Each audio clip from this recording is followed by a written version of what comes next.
حضرت عبداللہ بن عباس رضی اللہ تعالیٰ عنہ نے بتلایا کہ ایک رات میں نے نبی کریم صلی اللہ علیہ وسلم کے ساتھ آپ کے گھر میں تہجد کی نماز پڑھی۔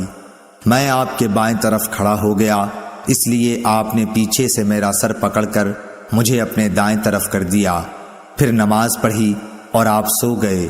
جب مؤذن نماز کی اطلاع دینے آیا تو آپ نماز پڑھانے کے لیے کھڑے ہوئے اور وضو نہیں کیا۔ صحیح بخاری حدیث نمبر 726۔ انس بن مالک رضی اللہ تعالیٰ عنہ نے بتلایا کہ میں نے اور ایک یتیم لڑکے ضمیرہ بن ابی ضمیرہ نے جو ہمارے گھر میں تھا حضرت صلی اللہ علیہ وسلم کے پیچھے نماز پڑھی، اور میری والدہ ام سلیم ہمارے پیچھے تھیں۔ صحیح بخاری حدیث نمبر 727۔ ابن عباس رضی اللہ تعالیٰ عنہ نے بتلایا کہ میں ایک رات نبی کریم صلی اللہ علیہ وسلم کے بائیں طرف آپ کے گھر میں نماز تہجد پڑھنے کے لیے کھڑا ہو گیا، اس لیے آپ نے میرا سر یا بازو پکڑ کر مجھ کو اپنے دائیں طرف کھڑا کر دیا۔ آپ نے اپنے ہاتھ سے اشارہ کیا تھا کہ پیچھے سے گھوم آؤ۔ صحیح بخاری حدیث نمبر 728۔ حضرت عائشہ صدیقہ رضی اللہ تعالی عنہا نے بتلایا کہ رسول کریم صلی اللہ علیہ وسلم رات میں اپنے حجرے کے اندر تہجد کی نماز پڑھتے تھے۔ حجرے کی دیواریں پست تھیں، اس لیے لوگوں نے نبی کریم صلی اللہ علیہ وسلم کو دیکھ لیا اور کچھ لوگ آپ کی اقتداء میں نماز کے لیے کھڑے ہو گئے۔ صبح کے وقت لوگوں نے اس کا ذکر دوسروں سے کیا، پھر جب دوسری رات کھڑے ہوئے تو کچھ لوگ آپ کی اقتداء میں اس رات بھی کھڑے ہو گئے۔ یہ صورت 2 یا 3 راتوں تک رہی۔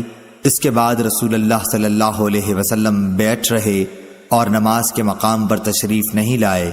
پھر صبح کے وقت لوگوں نے اس کا ذکر کیا تو آپ نے فرمایا کہ میں ڈرا کہ کہیں رات کی نماز تہجد تم پر فرض نہ ہو جائے، اس خیال سے میں نے یہاں کا آنا ناغہ کر دیا۔ صحیح بخاری حدیث نمبر 729۔ حضرت عائشہ رضی اللہ تعالی عنہا سے روایت ہے کہ نبی کریم صلی اللہ علیہ وسلم کے پاس ایک چٹائی تھی جسے آپ دن میں بچھاتے تھے اور رات میں اس کا پردہ کر لیتے تھے۔ پھر چند لوگ آپ کے پاس کھڑے ہوئے یا آپ کی طرف جھکے اور آپ کے پیچھے نماز پڑھنے لگے۔ صحیح بخاری حدیث نمبر 730۔ زید بن ثابت رضی اللہ تعالی عنہ سے روایت ہے کہ رسول اللہ صلی اللہ علیہ وسلم نے رمضان میں ایک حجرہ بنا لیا یا اوٹ پردہ۔ بصر بن سعید نے کہا میں سمجھتا ہوں وہ بوریے کا تھا۔ آپ نے کئی رات اس میں نماز پڑھی۔ صحابہ میں سے بعض حضرات نے ان راتوں میں آپ کی اقتداء کی۔ جب آپ کو اس کا علم ہوا تو آپ نے بیٹھ رہنا شروع کیا، نماز موقوف رکھی، پھر برآمد ہوئے اور فرمایا تم نے جو کیا وہ مجھ کو معلوم ہے، لیکن لوگوں تم اپنے گھروں میں نماز پڑھتے رہو، کیونکہ بہتر نماز آدمی کی وہی ہے جو اس کے گھر میں ہو، مگر فرض نماز مسجد میں پڑھنا ضروری ہے۔ صحیح بخاری حدیث نمبر 731۔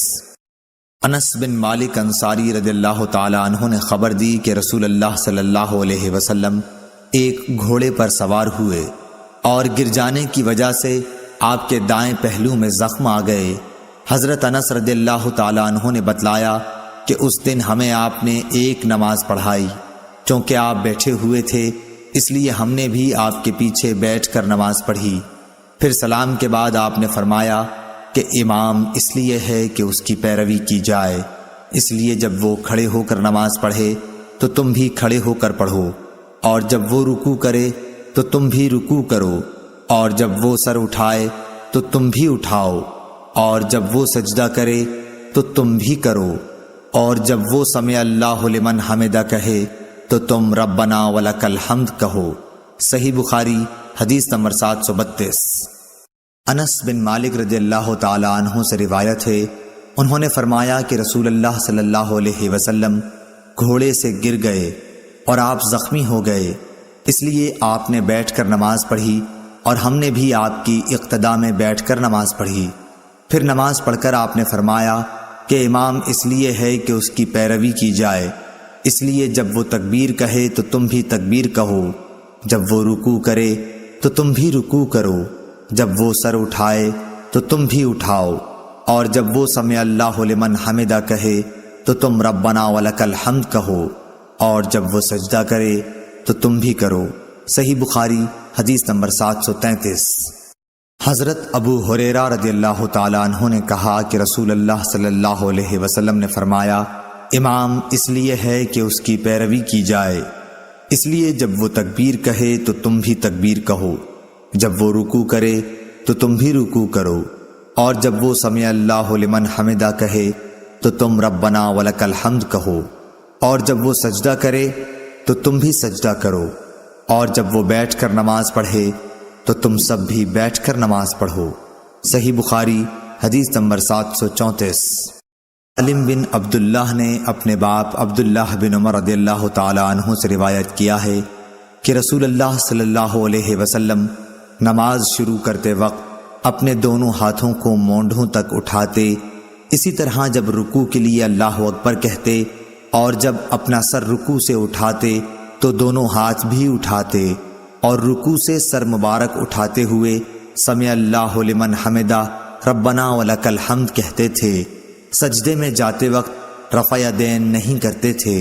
صحیح بخاری حدیث نمبر 735۔ سالم بن عبداللہ بن عمر نے عبداللہ بن عمر رضی اللہ تعالیٰ عنہ سے خبر دی، انہوں نے بتلایا کہ میں نے رسول اللہ صلی اللہ علیہ وسلم کو دیکھا کہ جب آپ نماز کے لیے کھڑے ہوئے تو تکبیر تحریمہ کے وقت آپ نے رفع یدین کیا، آپ کے دونوں ہاتھ اس وقت مونڈھوں تک اٹھے، اور اسی طرح جب آپ رکوع کے لیے تکبیر کہتے اس وقت بھی رفع یدین کرتے، اور جب رکوع سے سر اٹھاتے اس وقت بھی کرتے۔ اس وقت آپ کہتے سمع اللہ لمن حمدہ، البتہ سجدے میں آپ رفع یدین نہیں کرتے تھے۔ صحیح بخاری حدیث نمبر 736۔ عبداللہ طحان نے بیان کیا خالد حذا سے، انہوں نے ابو قلابہ سے کہ انہوں نے مالک بن حویرث صحابی کو دیکھا کہ جب وہ نماز شروع کرتے تو تکبیر تحریمہ کے ساتھ رفع یدین کرتے، پھر جب رکوع میں جاتے اس وقت بھی رفع یدین کرتے، اور جب رکوع سے سر اٹھاتے تب بھی کرتے، اور انہوں نے بیان کیا کہ رسول اللہ صلی اللہ علیہ وسلم بھی اسی طرح کیا کرتے تھے۔ صحیح بخاری حدیث نمبر 737۔ عبداللہ بن عمر رضی اللہ تعالی عنہ نے کہا کہ میں نے نبی صلی اللہ علیہ وسلم کو دیکھا کہ آپ نماز تکبیر تحریمہ سے شروع کرتے، اور تکبیر کہتے وقت اپنے دونوں ہاتھوں کو مونڈھوں تک اٹھا کر لے جاتے، اور جب رکوع کے لیے تکبیر کہتے تب بھی اسی طرح کرتے، اور جب سمع اللہ لمن حمدہ کہتے تب بھی اسی طرح کہتے، اور ربنا ولک الحمد کہتے۔ سجدہ کرتے وقت یا سجدے سے سر اٹھاتے وقت اس طرح رفع یدین نہیں کرتے تھے۔ صحیح بخاری حدیث نمبر 738۔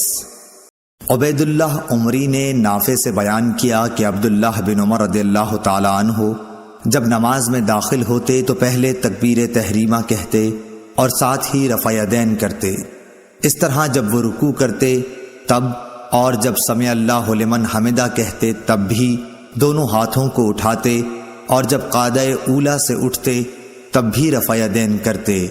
آپ نے اس فعل کو نبی کریم صلی اللہ علیہ وسلم تک پہنچایا کہ حضرت صلی اللہ علیہ وسلم اسی طرح نماز پڑھا کرتے تھے۔ صحیح بخاری حدیث نمبر 739۔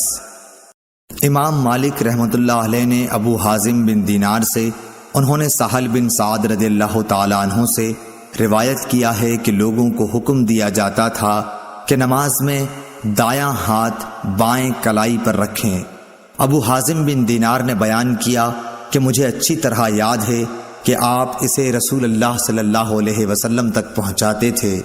اسماعیل بن ابی اویس نے کہا یہ بات حضرت صلی اللہ علیہ وسلم تک پہنچائی جاتی تھی، یوں نہیں کہا کہ پہنچاتے تھے۔